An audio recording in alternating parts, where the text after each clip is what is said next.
Here we got another one that needs to be restored and cleaned up. It's a Sharps 1863, and it's not in the worst shape, but it definitely needs some help. The wood is very dark, a lot of dents and dings, small little cracks. The metal's not too bad. Obviously it's really dark, and there's pitting, and there's little surface crud that we got to get out. So we're going to do the methods that you guys have seen in the past couple of videos here. We're going to break this thing down, really clean every single part, see if there's anything wrong, broken, messed up inside, and we'll get this guy back to looking like it should without rust growing. So as you can see, it's a little hard to read some of that, really hard to read that. This is really stiff. The hammer works pretty well.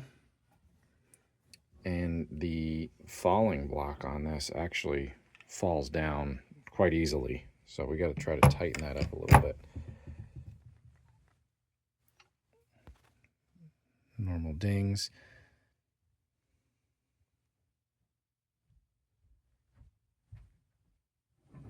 So we'll go over this. We'll take it all apart. The screws are kind of loose on this, so it doesn't look like we need to really oil anything at all.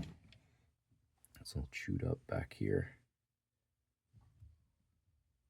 I didn't see any arsenal markings on the wood.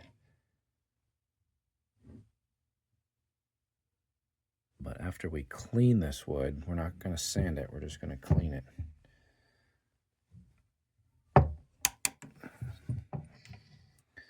that nipple's a little mashed up. We'll see if we can clean that up a little bit and take that off.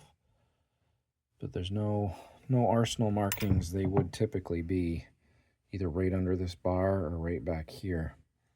If there was, they've been sanded off, or we just don't see them. They might come back up. There might be something right here. If we clean this, we're going to do the soap and the water trick and steel wool. We're not going to sand it all. This literally just falls right down. So either this screw is not tight, or there's a lot of slop in this block. We don't know until we really take it apart and get down into it. So that's what we're going to do.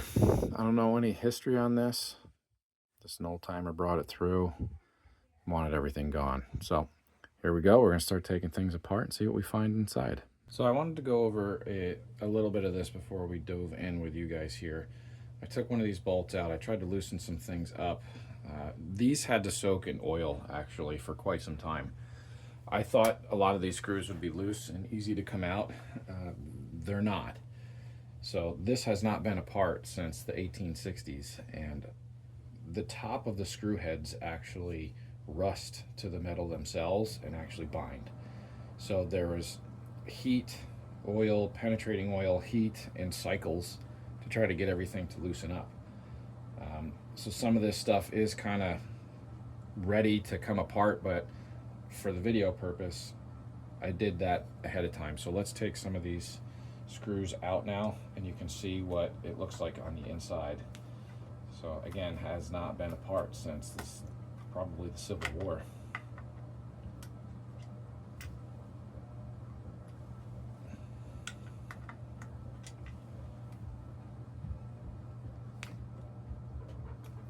Still have to go very slow with them.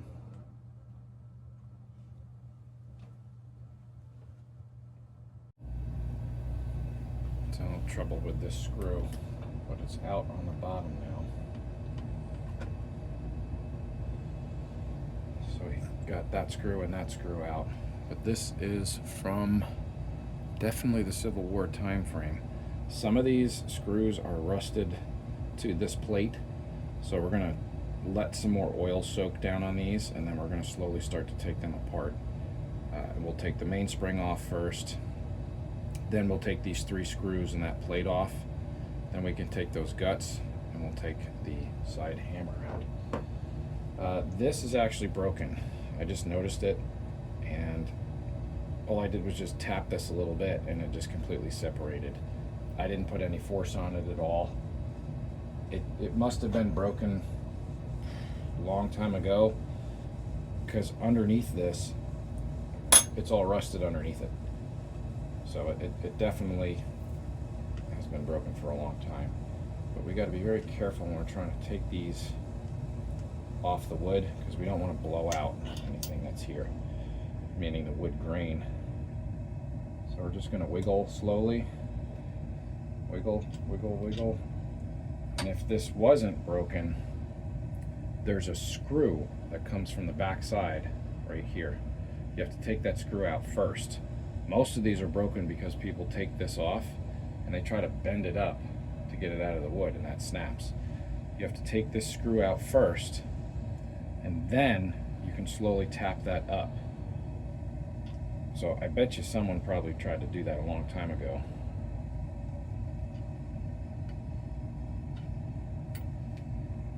The screw should push out from the other side. Tap it. Yeah, everything is just so rusty, stuck together.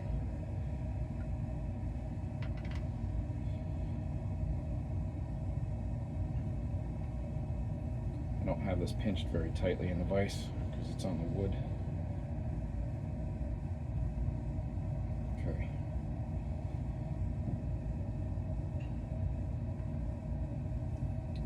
So the wood in there looks very nice. There's a little bit of cracking right here, just from a lot of oil. But underneath, it's very pitted right through here. Let's see if we can tap the screw head out.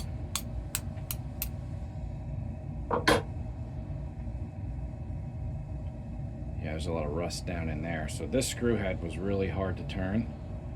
The bottom of that screw head has a lot of rust, and it was starting to basically connect with this piece down inside that hole. But we're gonna weld this together. We're gonna do a little spot welding on that. Let's turn this over.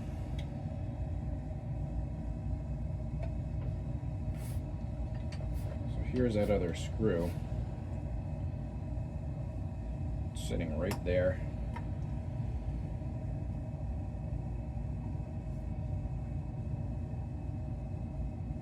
They are really tight.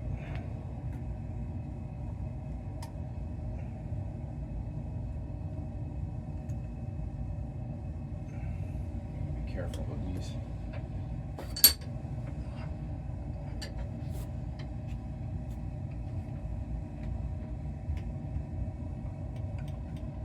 Very loose. I have a feeling something's broken down inside of there too. I am not the first one in here. Someone else has been in here before.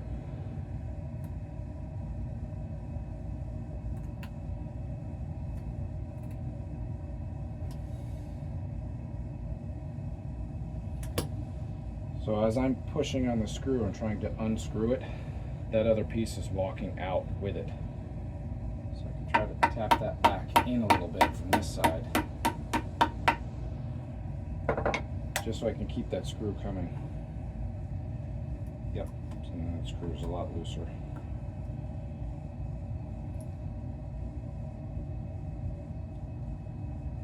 Just everything is so tight and stuck together. And then we'll inspect the inside of this cutout in the wood where the lock was.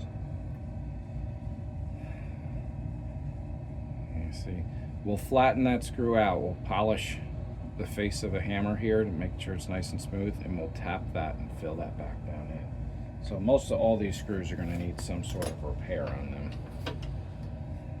Just cleaning them up. All right, let's look at the inside of this wood here. This cut. It's very nice. It's not cracked. It's not split. This whole area, even though there's some major dents and dings here, it's not split on the inside. So the stock's sound. It just looks pretty ugly from the outside. So now we'll try to take these screws out, and then this one down here.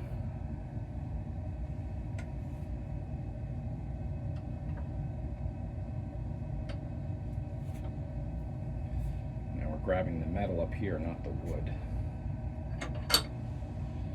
And we'll try to tap this guy out.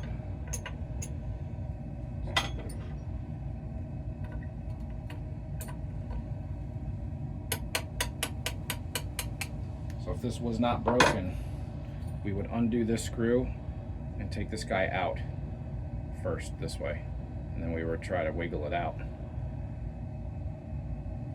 So we'll do our best to weld that back together, but it is fixable, and we will do that.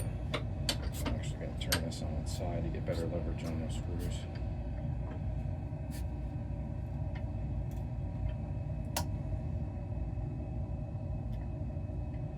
Now we're making sure that our screw head fills the entire slot of that hole down in there, and if it doesn't, you can try to scrape some of that gunk out, which there definitely still is a lot of. And then what we want to do is tap the back of the screwdriver to make sure that the screwdriver head seats down in there quite well before we turn.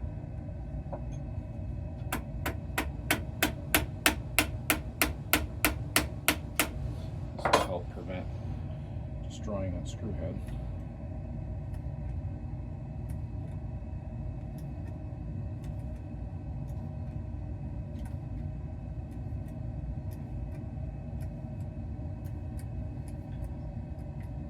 Take your time on these old screws, there's no rush.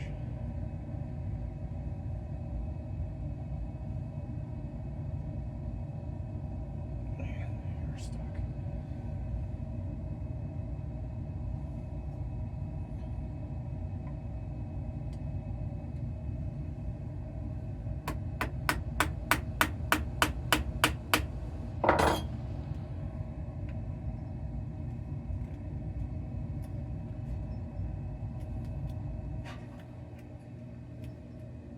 Took a lot of oil and time to sit before they would become this easy to even move.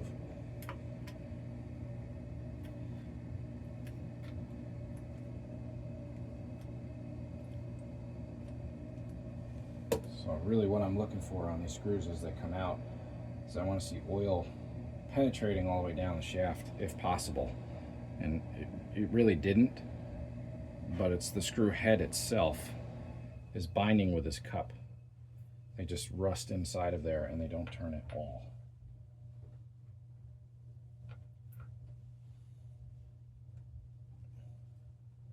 We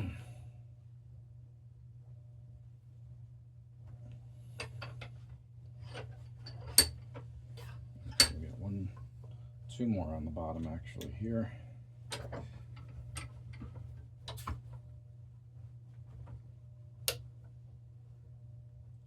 One that's hiding under there.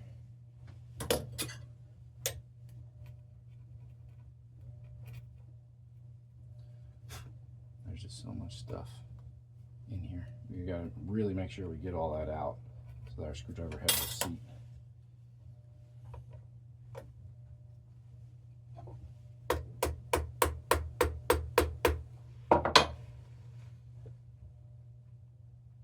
This should be a wood screw, not a metal screw.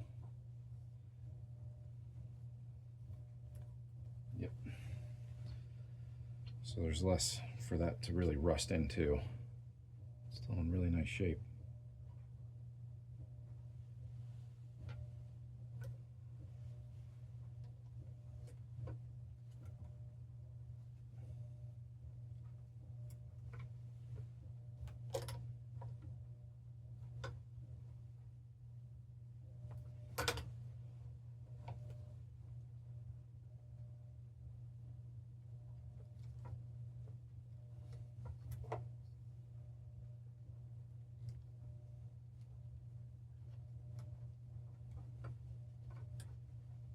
Yeah, see, this block shouldn't be that floppy. There's something else going on in there. We'll find out as we tear it apart. So that had a lot of oil come down through that screw shaft. That's what we want. We'll clean that screw head up as well. Okay, this should separate from the back now, hopefully, and just wiggle.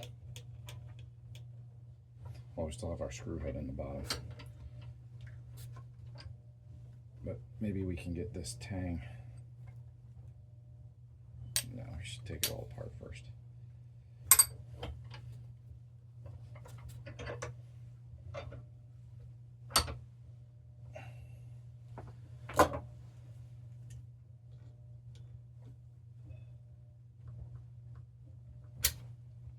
Perfect. Yeah, pretty dry down in here and a little rusty. But these threads have a lot of rust inside of them. And that was definitely causing that to bind on the inside. So now let's see if this, oh, yep, perfect. Perfect, perfect. So our wood is very nice here. It's not cracked or split apart. There's no cracks or splits down the inside. That's interesting. Looks like a cross. There's a little crack that comes down there towards that tang. Now let's see if this will just fall right out. Perfect. And then we can look at the wood underneath here.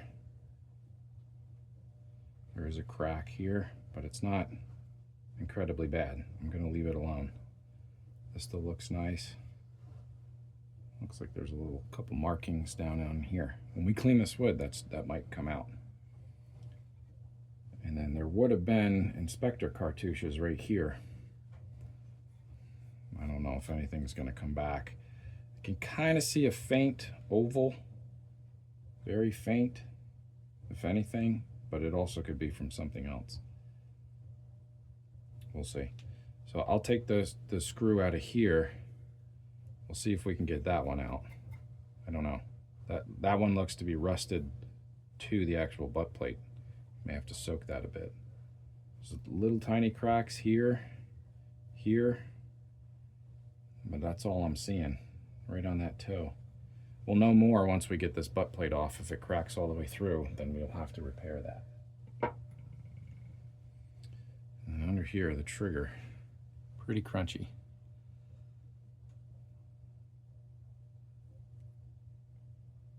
Things move, but boy, are they completely rusted over.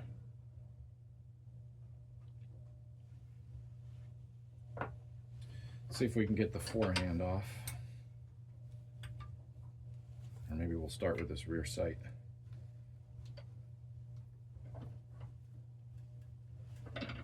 This guy didn't look too bad. Now, the whole base of this is a spring. So we want this to fold all the way forward. That takes all the tension off that spring. So if you leave the tension on, think of this as an arc when the tension is on. And if you try to take a screw straight up, as you get to the last two threads, the screw wants to turn with the tension of this. So you always want to try to relieve as much tension as you can so the screw can come straight out and not strip those threads off the bottom.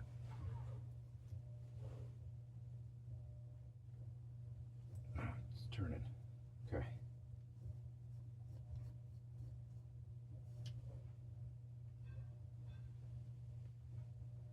It's got good threads.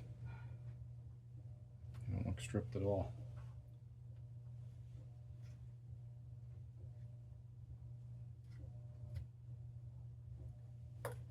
Okay. Ooh, pretty crusty under there too.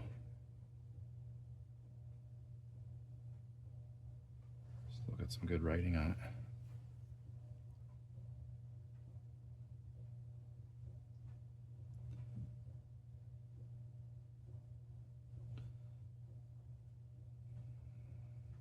So we'll drift this little pin out, take it apart, take this little screw off, slide the elevator off, and we'll clean all those together.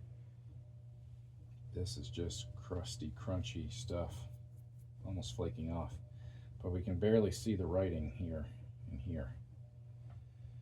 So I got this to move before, but I didn't take it off all the way. So let's see if we can just tap, tap, tap.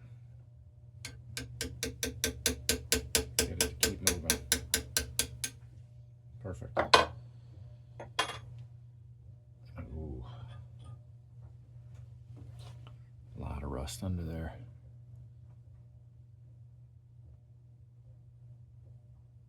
At the outside of the band, little pitting here. I see a kind of faint marking underneath there. We'll see if we can get that to come up. as we clean. All right, this 4-inch should come off. Oh, we got a screw.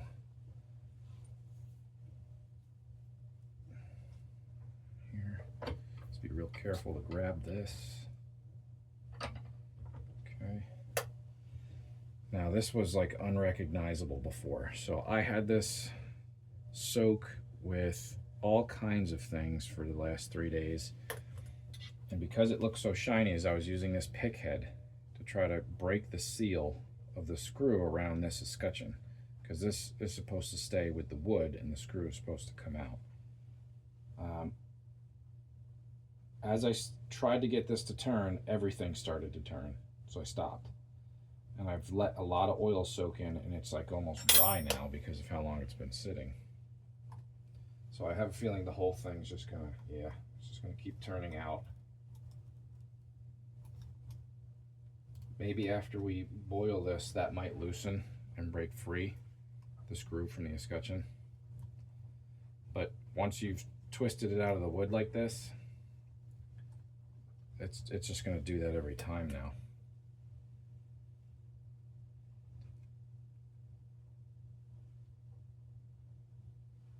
Yeah, this is pretty rough.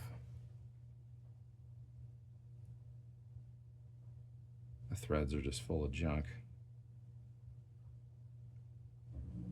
This is pretty pitted here, so I have a feeling this might have gotten crunched around the screw.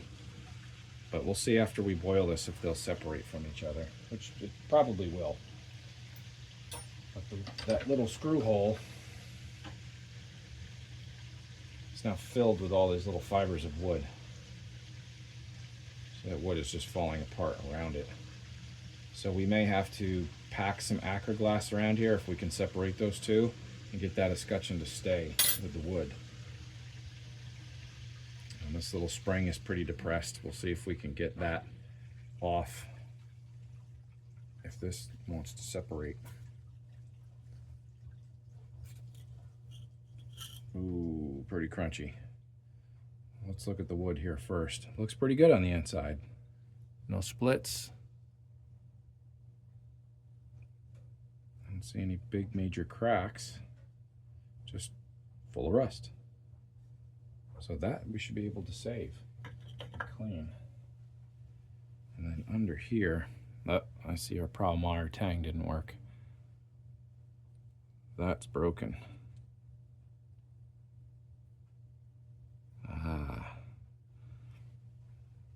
I know a company that has reproduction parts. We'll probably have to get a reproduction part of that. And then we got serial number here. C25717. That's not what's here. This is C24614. So this may have been rebarreled at some point, or those numbers don't really mean anything. I'm not sure. I gotta look up. Wow, this is pretty crunchy under here. This got wet and was allowed to stay wet. So we'll try to get this screw out. But before we do that, we're going to take the rest of this block down.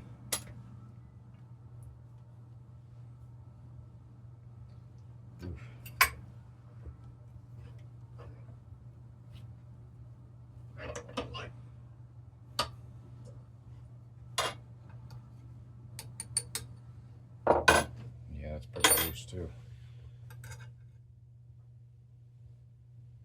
Oh. I don't think that's supposed to look like that. This looks like a screw or a bolt that someone made to fit in there a long time ago. We'll see if we can get that part as well, because that doesn't look right. And then the block. This doesn't look bad. The fire cone looks okay. But we won't know until we get the rest of it apart. This has been smashed from letting the hammer fall down without a percussion nipple on it. And there's some writing here, some writing there. That'll probably come up as we clean and then get it on the carding wheel. So we're going to try to get this screw out and this screw out.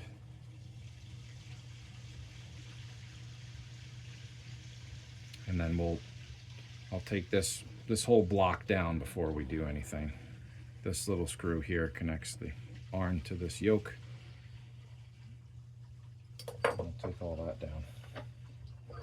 Oops, one more screw here.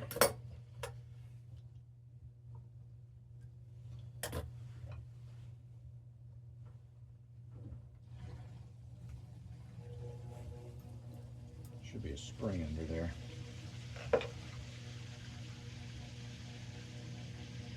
There is, but it's way in there.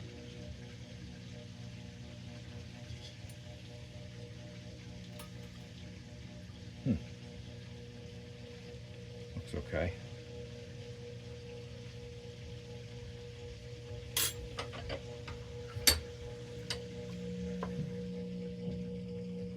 And that's everything disassembled on the block. There's a tiny little screw head here, but I'm going to leave that alone. I just don't think I can get anything small enough into that right now, and it's definitely connected to everything. But the breech face is pretty rough. There's a lot of pitting going on there.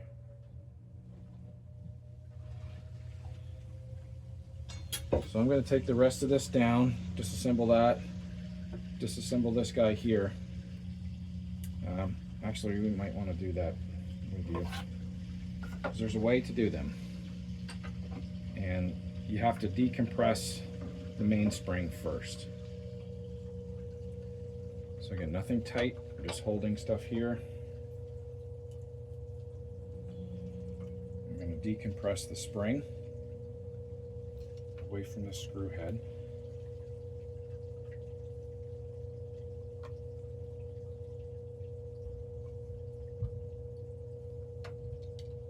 Okay, get the screw off.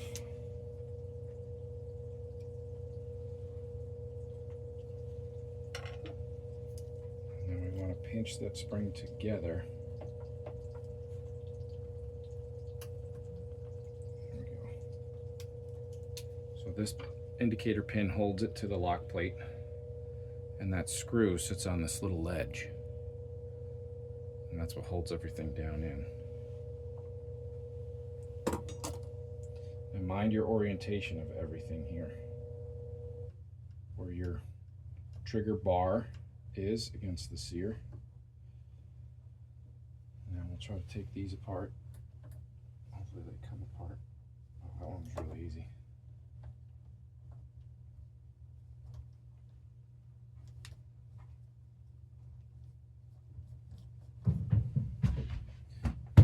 Let's see what the back of this plate looks like. But some of these screws are pretty buggered up, so I'm not the first person again to be into this lock.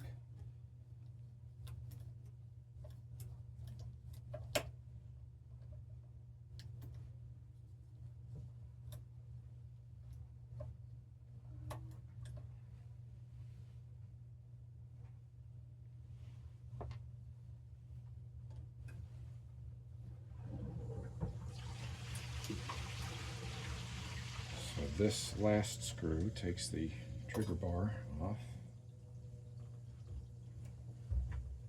and the plate. Not too bad. Those will clean up nicely. Trigger bar has still a very nice edge. There's some crud on the bottom, but the edge is very nice and sharp still. So that's going to hang on to the sear. And then we got to get the sear off the hammer. Flat on flat. Oh, that was really easy. Big button screw. Threads look very nice on that.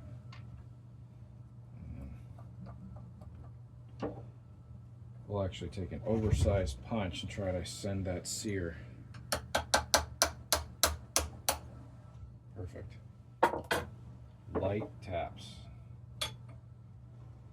Because because that's a square inside of a square. And that's handmade. All right, so the face of the hammer, pretty good.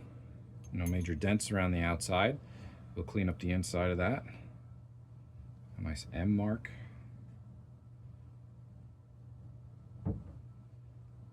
It's dirty, that's all. And this has a small screw right there that keeps this guy attached. This is what your mainspring is attached to. So we'll take that out and separate those two little pieces. But looking at the face of these, they're nice, they're not damaged, they're not chipped, and they still look really nice and sharp. So that'll have really nice action as you pull that hammer back.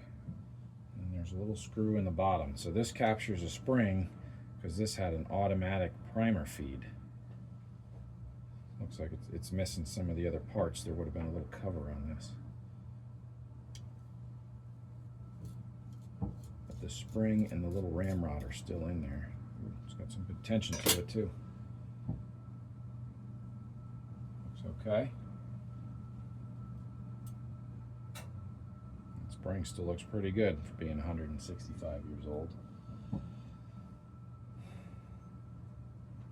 And then we get one screw to take what would have been, I think, holding that extra cover piece on. So I'm going to leave that screw for now, maybe take it out after it gets boiled. But boy, the inside of that's really nasty.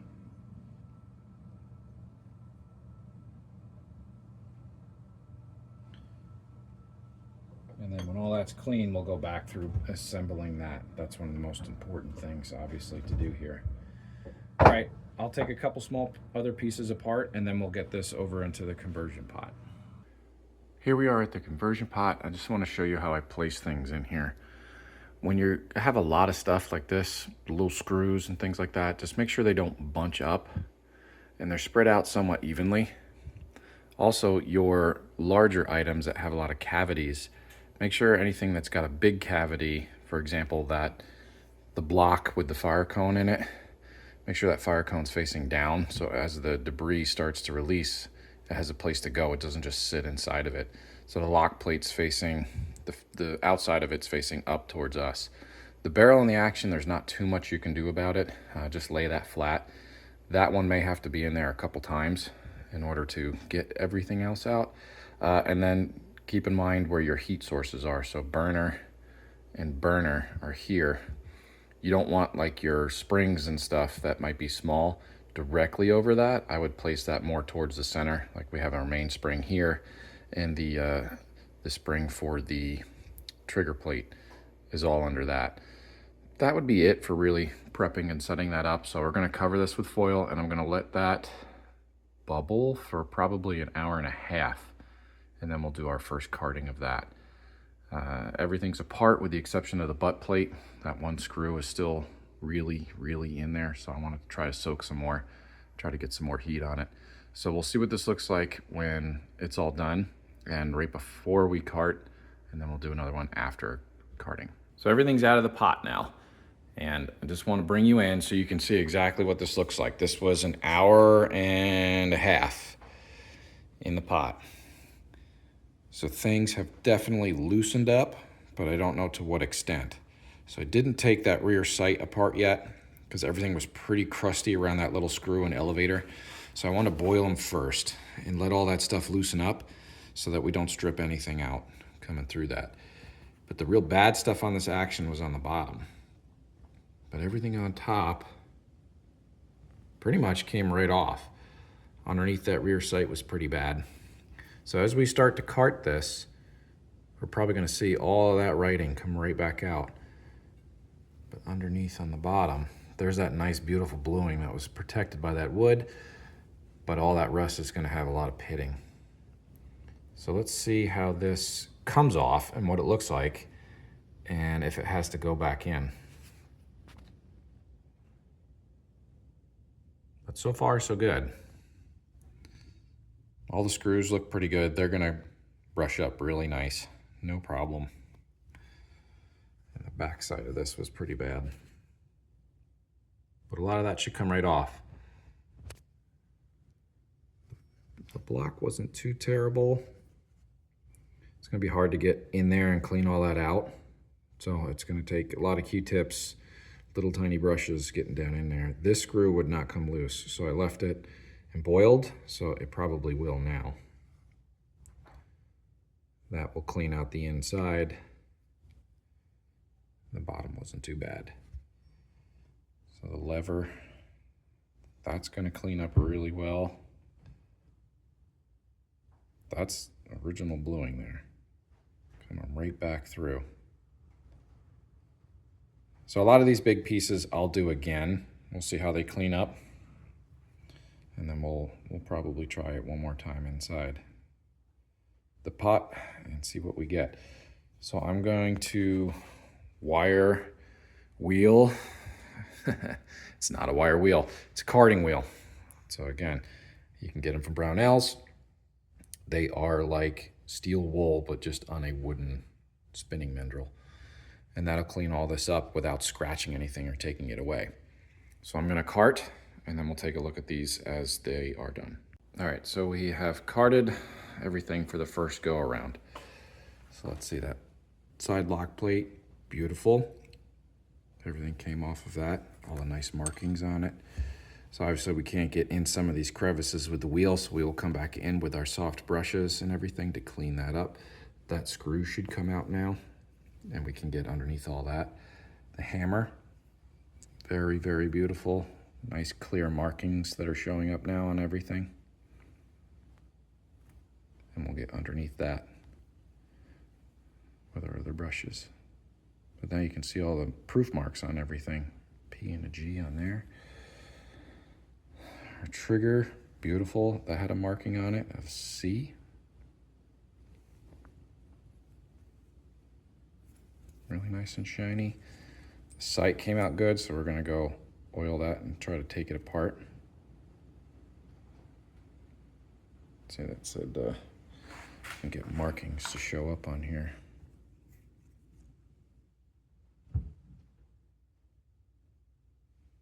Very nice. Obviously the inside of barrel bands are tough to get on a wheel, but the outside is really nice. A couple little pit marks there, but nothing too crazy that we can get around. The block came out really nice. No real pitting on the face of that. So we'll get down into all the little holes and clean that up. And see if we can get that screw out. And we'll get down underneath that. The lower tang, really nice. That's the outside and the inside. A couple little spots here. So most of these parts don't need to go back in. We'll get down into that hole. But there was EAW marked on that. Bottom had some pitting on it, but nothing too crazy. So we'll try to scrape some of that off. We'll do that when we re-weld that piece back onto it.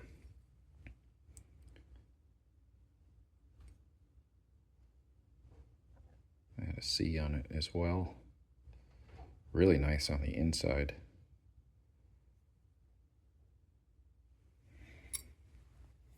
But the main guy, really, really nice how that came out.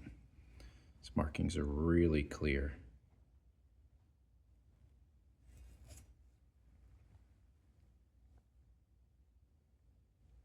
And we'll get the face of that with brass brushes.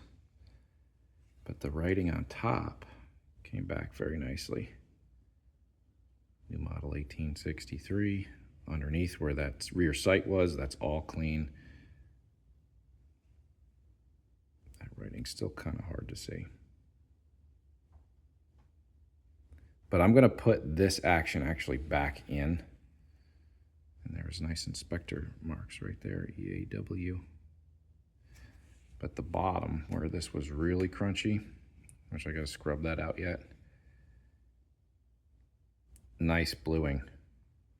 So if we would have used like that rust remover gel or, you know, evapor rust type stuff, all that bluing would be gone. You wouldn't be keeping any any of this original finish. So I prefer to do that with stuff like this. The bluing on the barrel actually isn't too bad. Obviously it's really dull. The front sight came back up nicely. But it could have been a lot worse. But we would have had to start all over and keep no originality if we used that other stuff. So I'd rather not. So I'm going to put this back in because I want to try to get some of this really crusty stuff off. So that'll have to sit in there for a little while longer. But the rest of the parts I don't think need to go back in. The screws I'll work on with small brushes and all the little internal crevices. We'll get them clean. Take that rear sight apart, make sure we clean all the internal parts of it. We don't want any rust left behind. You got to get all that off. If it's left behind, it will just continue to grow. So that's where we are after the first time. And we'll put this guy back in, and then I'll bring you back once that one's done. So I took this guy back out after a second trip in. And see how it's starting to get a little bit darker. It's kind of that rust bluing motion, but a lot of this softened up and came out in that water. So I'm about to cart this now. And we'll see how all this crust comes off. It should flake right off pretty well. And there'll just be some pitting that's left underneath. But a good majority of it is gone. And after we carted it before, whatever rust was left is kind of doing a good job of bluing, because you can see where that barrel band was. Before there was a big contrast between the two. It's a lot more even now, comparatively. Some of that writing probably will come back up as we continue to cart. But probably not too much. There was that really nice marking on the side. EAW is there. You know, all these markings are nice and crisp. And then we'll get down inside of all of that. So let's cart and see what this looks like right after. So this is after the carting. A lot of this stuff came off and the coloring looks great. Looks very, very nice. So obviously we have pitting, but all of that is nice and clear. Everything came out of the numbers. I'll work on getting into those little screw pockets there. Obviously that's where the wheel cannot get, but we'll scrub inside of that. Coming down the barrel, all of that, that's very legible now. New model 1863. There's an EAW there. So we probably could go back in to get some of this real heavy, crusty stuff off, but we're gonna pick at that a little bit. See, there was a number under there that just showed up. That's either a 6 or a 9, not sure. At the bottom, very clean. And that serial number is a different number, but look at that bluing. Really, really nice where that wood line was. Again, if we used evaporust, all that would be gone. We'd have to start over. There's actually a little maker mark there, H, that came up. But where it says Sharps Rifle Company, Hartford, Connecticut. Little faded, but it's there. But the rest of that barrel has a really nice color to it now. So I'll see how the bore turns out. We'll do some scrubbing on this. I just finished scrubbing all the other little parts. So I'll clean the inside of this and then we'll come back for reassembly, or strike that. We'll come back and take a look at the wood before we reassemble. So I want to show you a method here on this wood that I've used in the past on really, really old stuff, things that are about like 250, 300 years old. Especially when it's got a lot of dents like you see right here, is steam. And steam can be applied many ways here. Some people will put a wet towel over that with an iron, and try to get the dents to rise that way. That's a bit aggressive. There's a little too much direct heat with that kind of method. I like to use a portable clothes steamer, something like this. And this, you can control the heat and how much water is going onto this. But I want you to see just how I do these here. And it's just, you kind of hold it over a spot and just let that moisture come out into the wood. Let the wood soak it up, because this wood is extremely dry. It looks dark from oil, but that's mostly just dirt and grime on the outside of this wood. This steam will actually get all the oils and dirt to come up out of the wood, and you can literally just wipe them off. So I don't really want to take that much of an aggressive stance to this wood, just because it's going to flake and break off. So we're going to do this, just steam, and then we come out with 4/0 steel wool. And where the barrel band is, where there's rust, I can take a razor blade and just slowly scrape some of that stuff away without taking any of the wood fibers. So this is a great method to bring up dents, but also to recondition the wood and clean it all at the same time. And it's just as simple as sitting here and putting steam on it. Now, the bigger the dent is, the less likely it's going to come out. Once your wood fiber is broken, it's broken. It's not going to come back. But if it's pushed in, it will raise back up. Not fully, but you can get a much better look. And after we take all the grime off and we steam some of this stuff up, that's when we come back with the steel wool. And as we wipe away, we're cleaning and kind of taking off some of that grime, but we're also smoothing out the wood as well. So where some of the fibers of the wood are jagged, the steel wool is kind of just softening everything down. It'll give a nice smooth texture to the wood. It won't feel like it's dry and cracking. We'll just go over this a little bit and then we'll wipe it away.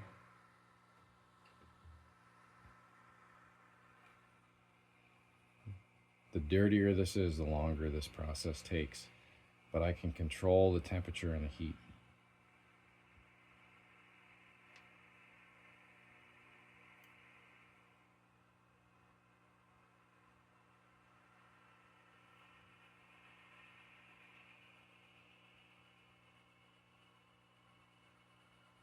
And then as we wipe this off and it dries, you'll see the wood just start to turn a very lightish type color.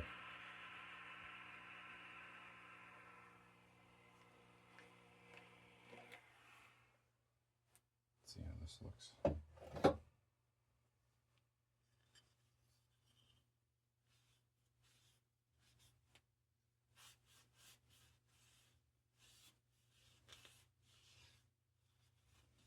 Now this is obviously going to take a lot longer than what we did here, but I just want to show you the method of how this goes, and then you can take your time with it.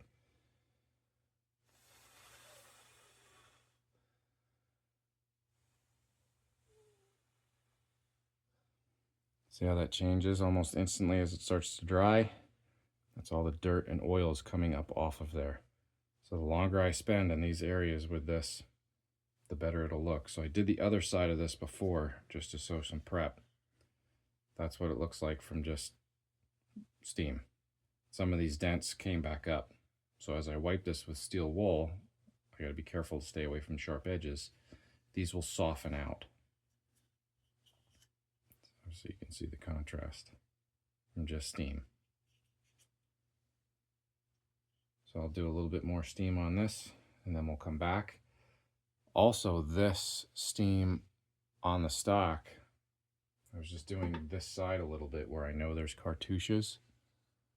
The steam can get a cartouche to rise back if it's still under there. And there are 2 of them there that are slowly starting to come back up right here. But I just did this side versus that side, just with steam. I didn't touch it with anything else.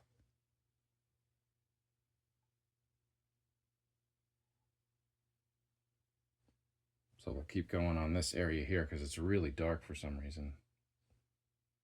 but I can see the two cartouches starting to come back visibly.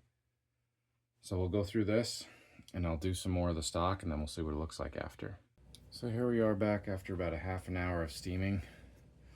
I just want you to see the results of what this looks like now. Obviously we have a little bit of a buildup down around here. And you could spend a lot more time with trying to get that out.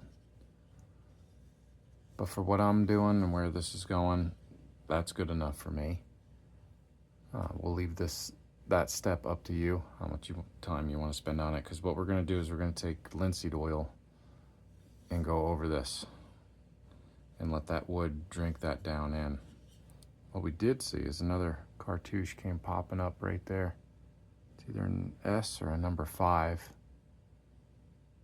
But from the steam, it rose right back up. So I only did this side here, but it's much lighter. I don't know if this will be able to pick it up, but there's 2 cartouches, one there and one there.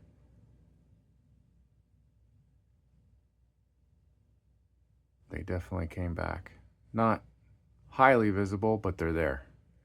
We couldn't see anything before, but now they're back.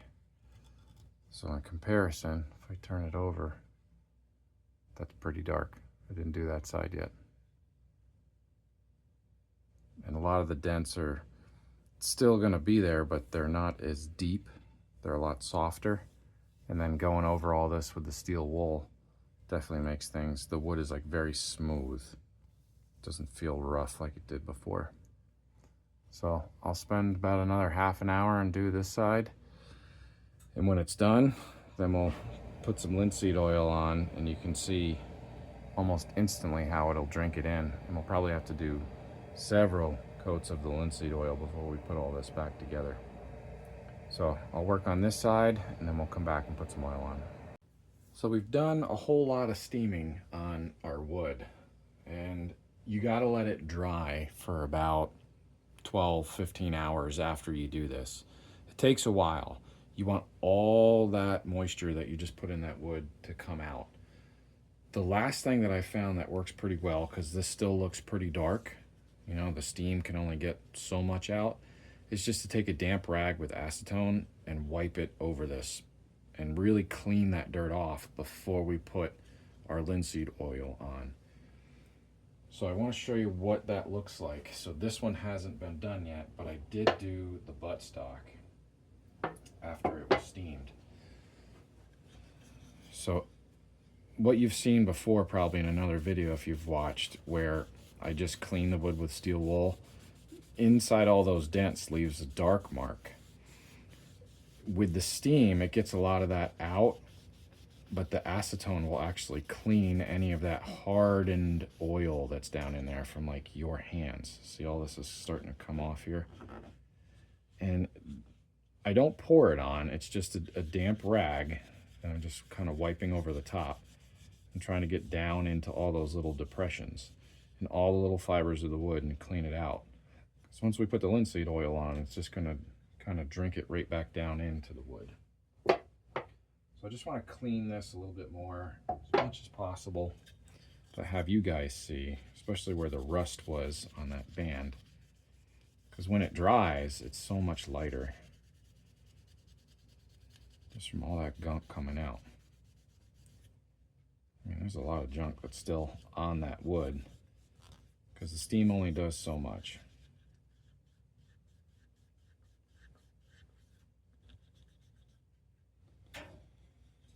And then if you just blow on it, it'll lighten right it back up.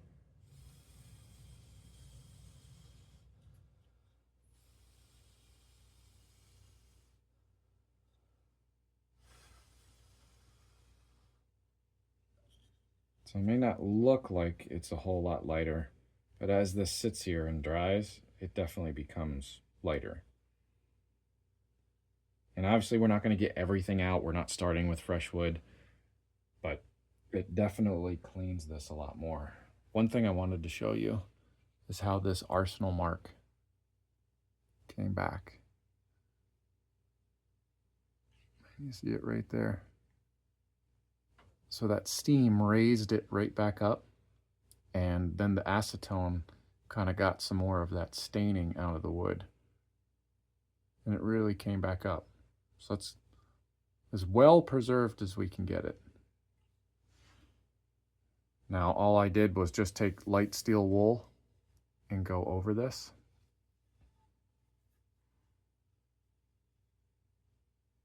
And then with the acetone. So it looks a little darker on this side than the other side, but that's just the amount of dirt for some reason. Maybe this guy was left-handed, his cheek was on this side more.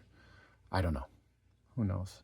But the finish is somewhat even, meaning the discoloration between everything, the dents and dings. So when we put our linseed oil back on here, this will drink in and give us somewhat of an even look. So we can go ahead and do that now. I'm going to take a little brush and just put a light coat on it. It's probably going to take several coats because this wood is so old and so dry. This is going to drink in a lot of this.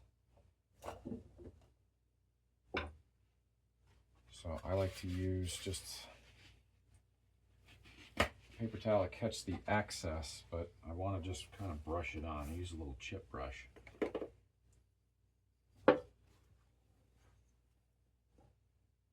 I'm just going to pour a little on the brush. And then just apply it that way, because I don't want it gooped up down into these holes and cracks. You want to spread it nice and even.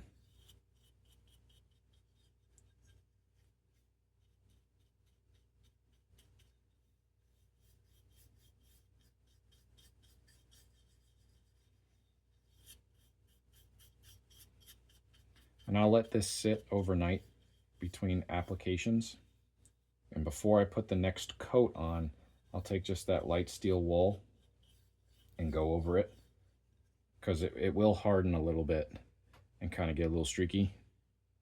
So the steel wool will just lighten everything out. I want to make sure we get down into those, all the little cracks and crevices. This oil needs to be everywhere.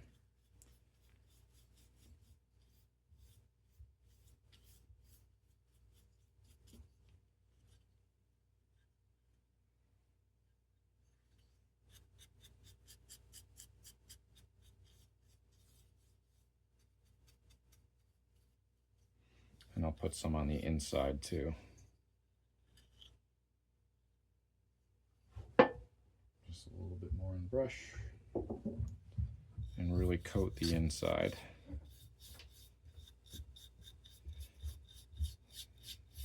So because the wood is so dry, it really needs a lot. You want to make sure you get this top edge pretty well.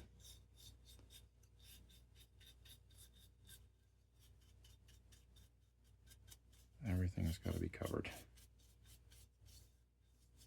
Okay.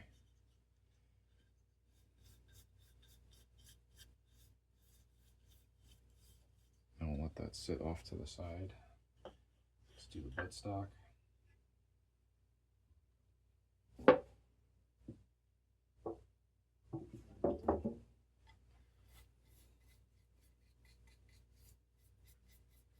So I'll want to get a good amount of oil down inside of where this lock action would be too. Because that wood is very dry down in there also, and when we put the lock back in, we don't want it cracking and coming apart inside. It'll also help preserve the metal a little bit too.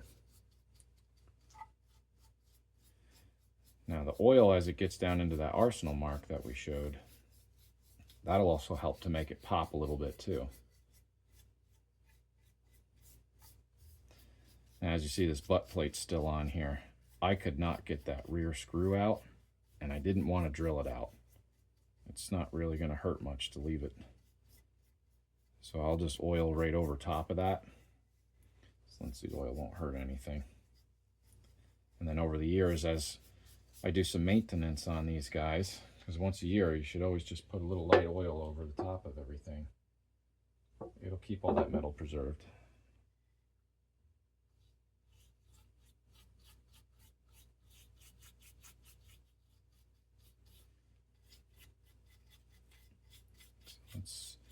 let that drink into that little arsenal marked area there.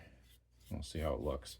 It'll probably darken right up just a little bit. If anything, it might even have it raise just a little bit more or become more legible. So I had a little crack that was back here in the wood. I'm just going to oil into that. It's really small. It's not going to grow unless we really bang on this thing. So just get the oil down in there. It'll help it stop from growing from that oil.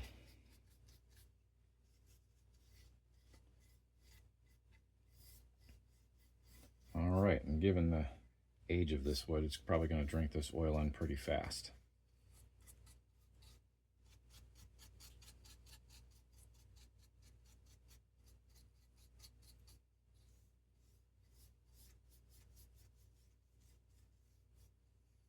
Okay.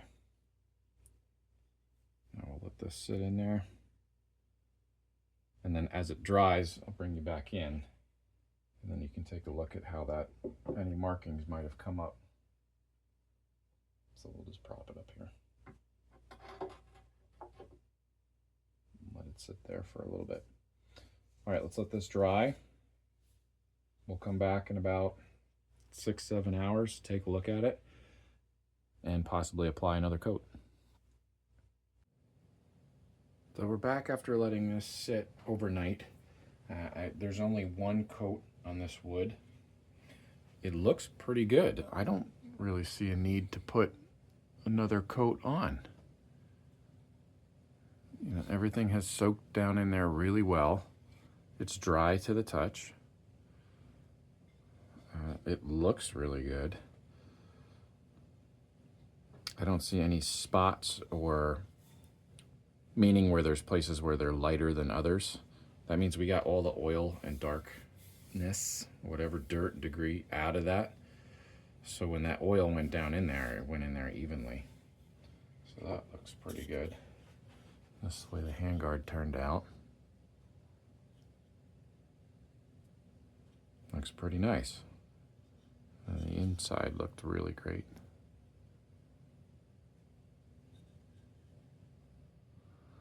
So I'd say that's about done for now, because this is just going to be really a wall hanger.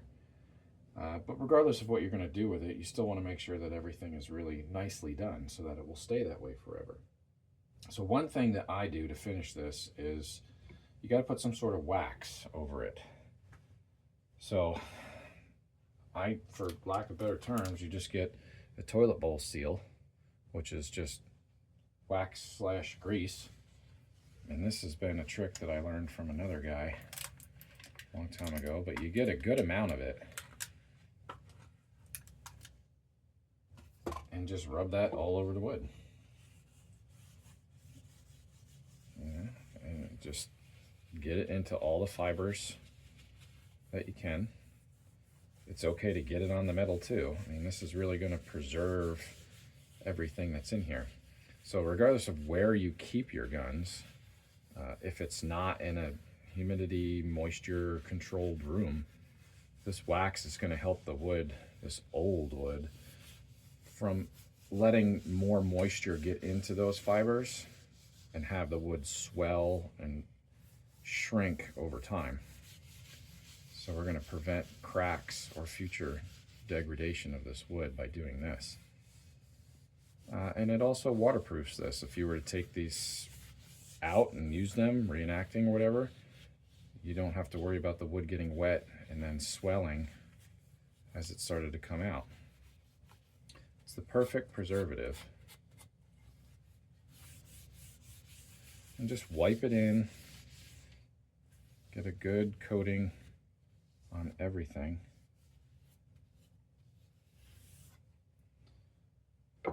And this stuff's cheap. It's only a couple bucks, I think, for one of these guys. And it'll last you a long time. So I would say focus on the areas that have any kind of big heavy dents, like this did here, or the top of the comb, where the wood grain is going this direction, it kind of splinters off a little bit. That's where this wax is going to be best served, in those areas. Just rub everything through. So I'm going to take a little with my finger and go down along this on the inside where it's cut for the action. You want to get down in there as well.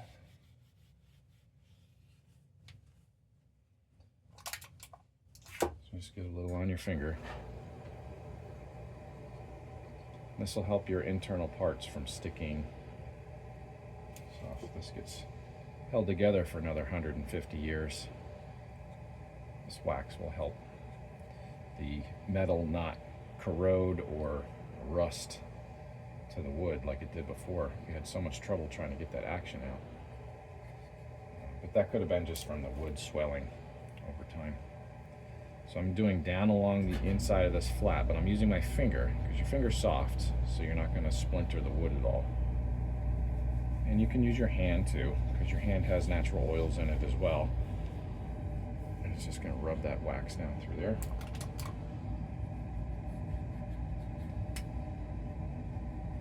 So it also gives the wood just a little bit of a shine. So once this is all put together, we'll take like a nice cloth and just wipe it over the outside, and it gives it like a buffed sheen to it. So hopefully that's coming up in the camera well. You might get a lot of glare from this light, but it looks oiled. And now the wax is going to stay like that for a very long time. And it fills in actually some of the dings and scratches and scuffs also. Put a little on the top piece. And then that completes your restoration of this wood. Let's make sure you get a good amount around here, because this was starting to chip away on the side.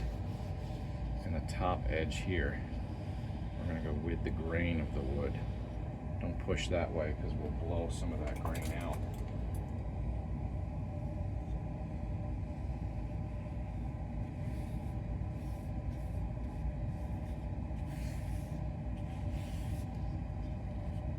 Where it touches the barrel and all metal parts.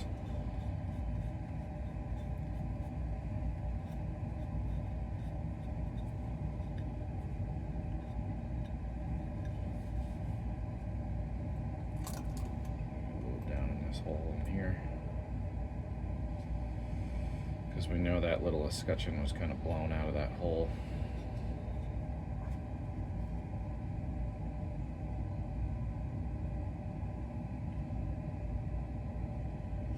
So now that that's done, we'll push this little spring back in.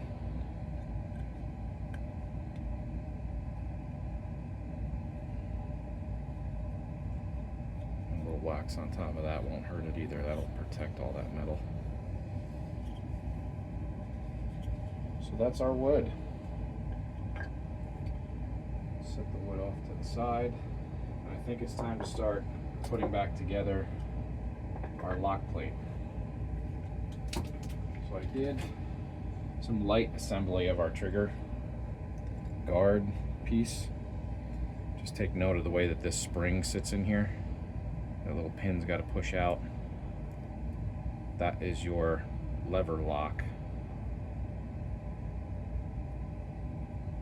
So it will pushes up, locks in and out, holds your lever down in there. There's a little tiny screw that held our trigger in. So now with the wax that's on my hands, I'm kind of doing the inside of this as well. So I don't really want to fill this with oil as much when I put it back together. But a little bit of oil is necessary. So that, and I tried to put a little spot weld on here, and it just was not holding right. So I cleaned up the area and I did just a little bit of JB weld. So I didn't clean this up yet. I want to install this first, and then I'll come around with a little light burr tip for a Dremel and then some sandpaper and clean that up just a little bit. But I want to make sure that it fits in there well before I do this, because if I have to bend any of that, I want to do that now while this still has extra material on it to hold it together. So we'll put that guy on last. But we can do this lock plate. So we have these guys that go back in. Just want to make sure that you can see the orientation of how this sits. And then this is your trigger bar.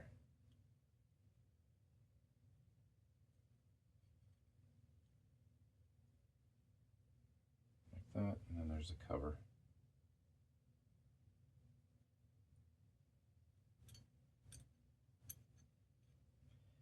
We're just going to line the holes up on everything here. So that sits just like that.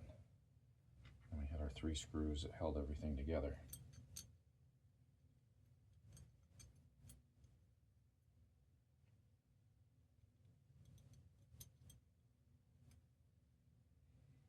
Now I had these screws laying in a little bin of oil for a while and just brushed them off with one of our nylon brushes just to clean the threads up.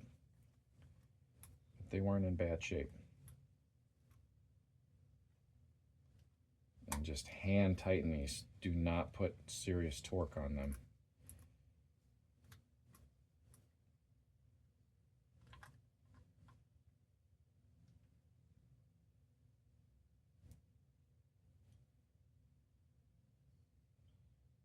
So this may not be the right screw for that hole.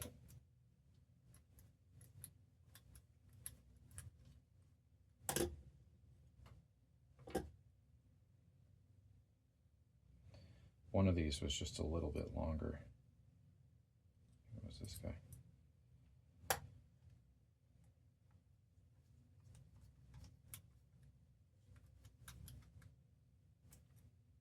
Yep. So the screws should sit down into a little cup in here, and they should be flat on the back of this plate. They should come all the way up to it. If the screw head does stick out inside of this lock, it won't press up into the wood.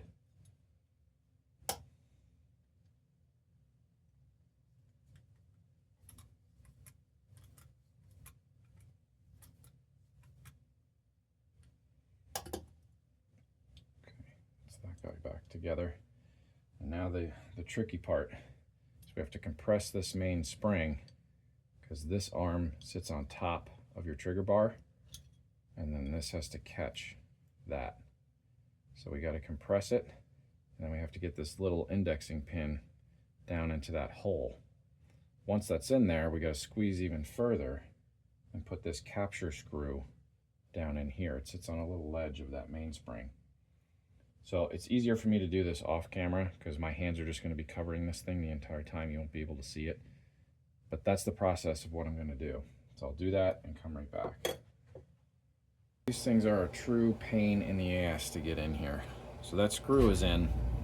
I had a burr in there, so it was really hard to keep it going. But if you get this, where that's weak like that, that means we've bent this end of the spring up too high. And we got to bring that back down. There should be constant tension on that trigger bar. So you can do that several ways. I'm just going to try to manipulate it slowly by turning the screwdriver head. Just slowly bending. And that still has a decent amount of slop, because what happens if that's not pressing on there, when we go to pull the hammer back, that's just sitting in there still. Let's get this seated all the way and screwed on tight.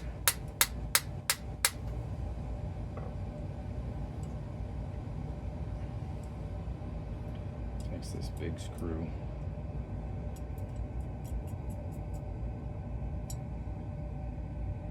This might be too big for that one.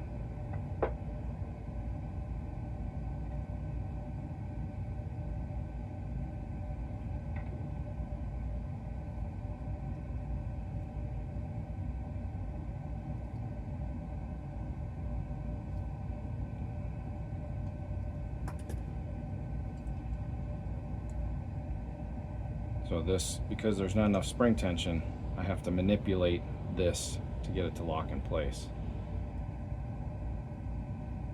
So there should be a lot more spring tension on that. So we'll set it here. Try to bend this guy down.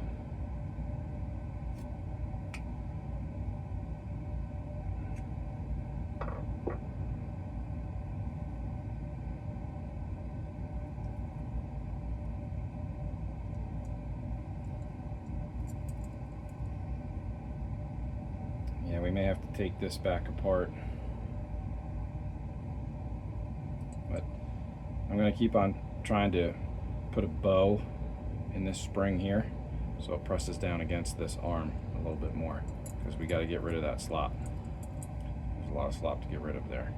So I'm going to work on bending that down. We got small pliers, screwdrivers, and we're going to try to just manipulate this down without breaking or snapping anything. So we'll do that and come back, and then we'll install this into the wood.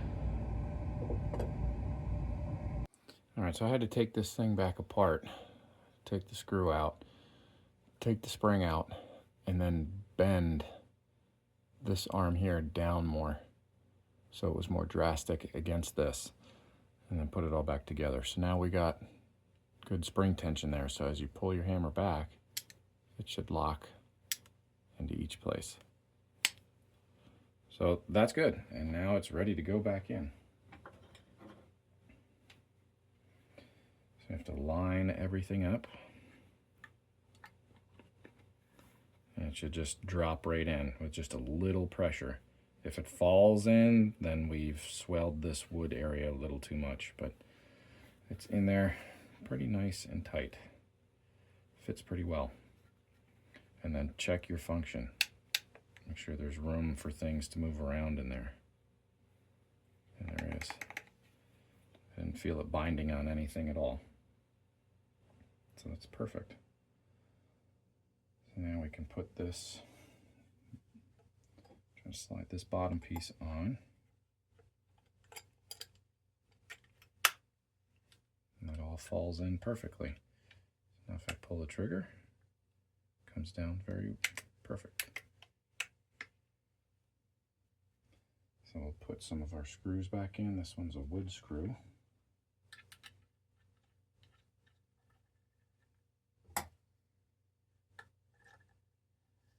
And before that goes all the way in, put just a drop of oil on that.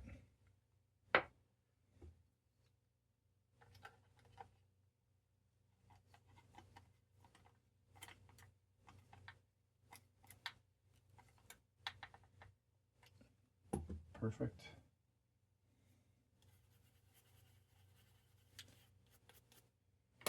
That'll help preserve down everything inside of there. All right. Now I think it's time to put it onto the back of this and see how it fits.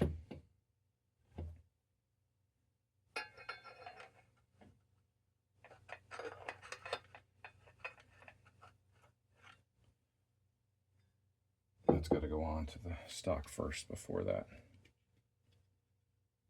All right, we'll attach these two guys. Do the bottom screw first. I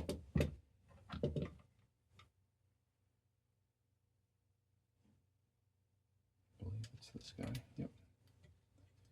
Tried to lay these screws out where I could remember where they would go.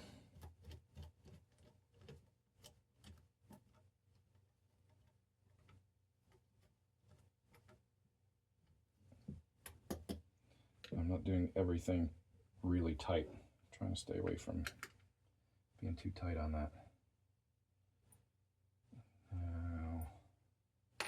There's a shorter screw that goes towards the back, I believe. Nope, that's not the one.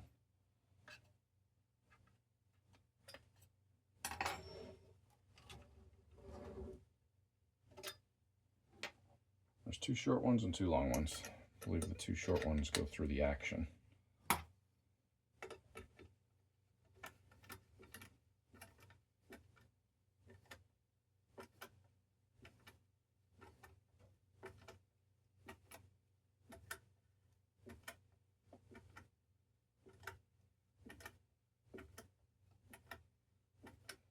going really slow. I'm feeling all the threads of these screws to make sure that they're not binding on anything. And that screw was too long as well. It's sticking out the bottom a little bit.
That's the right one. We got to do a little bit more of process of elimination here.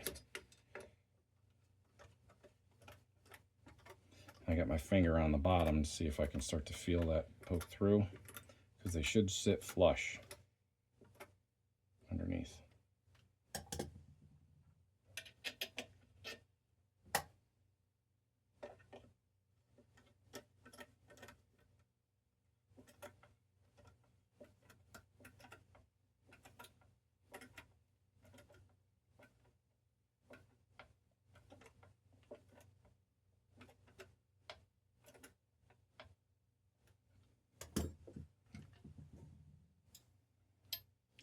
Perfect. Nice and flush, all the screws. Now we can put our lock plate on.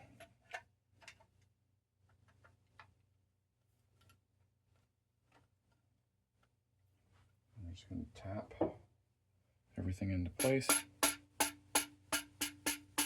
Very light. Very light. Check our function. That's good.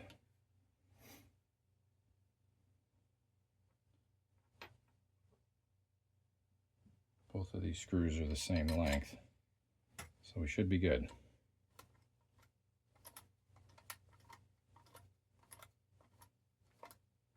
Actually, we forgot that screw that holds in our sling bar here.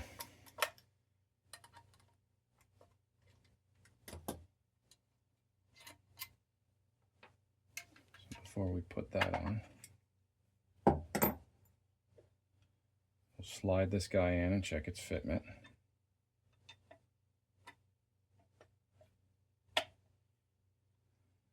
Just do light taps.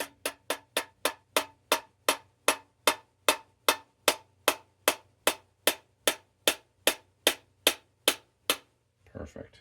And we'll use the screw to pull in the rest of it.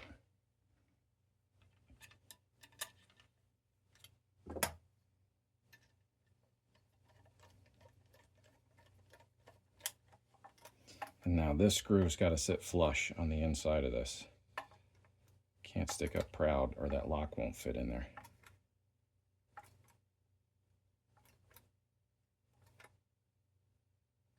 Okay, that is good enough. Oh, and it broke that. See, that's why we had to be careful with these. But we're going to try something different to reconnect that.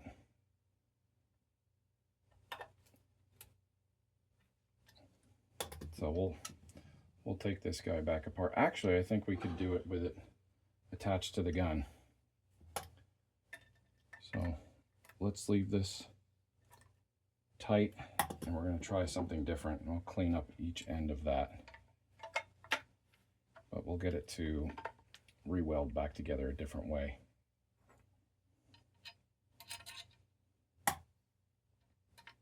I have a different metal epoxy that we can use.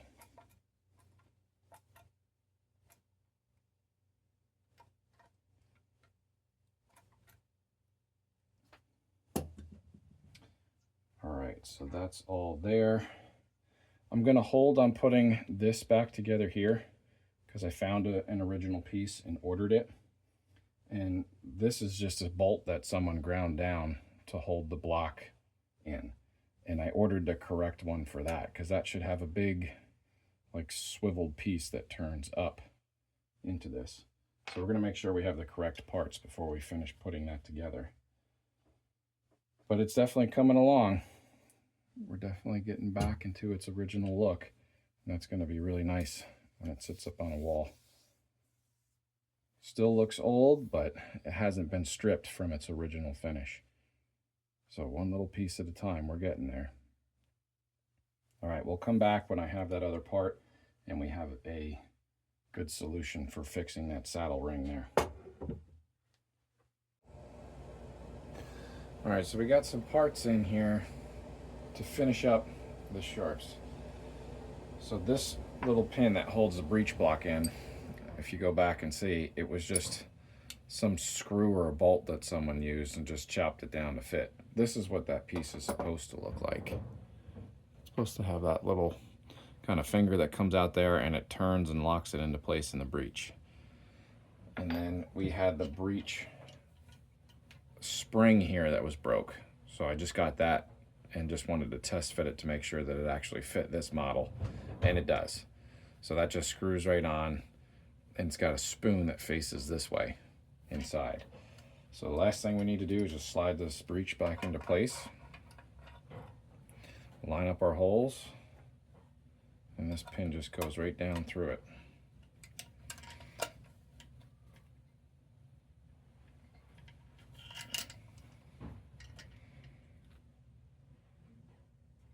That spring's gotta bend a little. Might need just a little tap to get it to go back home. Use a rubber mallet.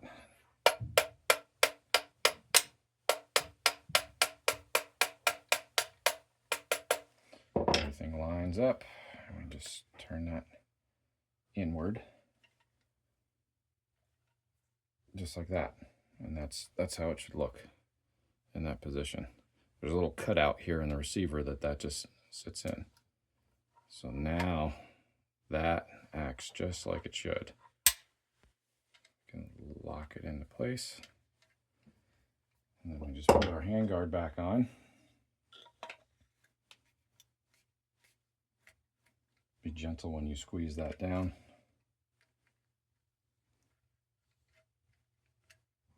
I had to clean these threads up to get them to work.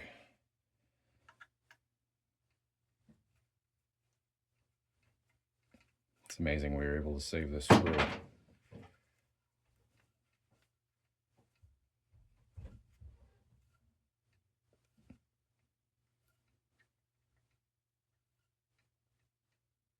We don't want it too tight, just enough there, and then our barrel band.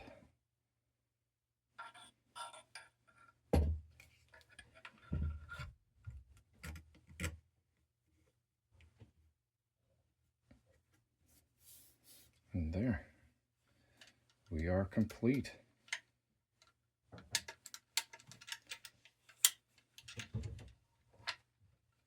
Everything has nice positive pressure as it pulls down against that spring and locks up in there. So that's the end of this one. Another one that's cleaned and preserved, and this will last a long time, put back together the right way. So for anybody that needs to work on Sharps, that's at least how I do it. All right, and we got another Civil War carbine that's coming after this one.